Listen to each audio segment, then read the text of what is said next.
Hello, today I will show you how to mask complex hair in Photoshop. There are many different ways to do this, but I want to show you the fastest and best method.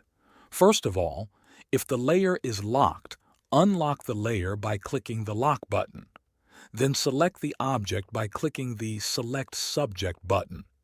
You can also do this by using the Object Selection tool on the WW shortcut. After selecting the object, click on the Select and Mask button above.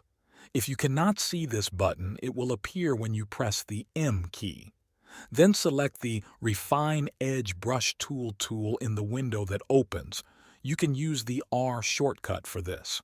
You need to adjust your brush size according to the resolution of your photo. It only needs to be big enough to select the background at the ends of the hair. Approximately the ratio in the video is enough. Apply the brush only to the edges of the hair, and then activate the Decontaminate Colors option in the Output Settings tab in the right panel and set its value to 100%. Then close the window by pressing the OK button, and your photo is ready to use on the background you want. Don't forget to like the video and subscribe to the channel for more simple tutorials. Thanks a lot.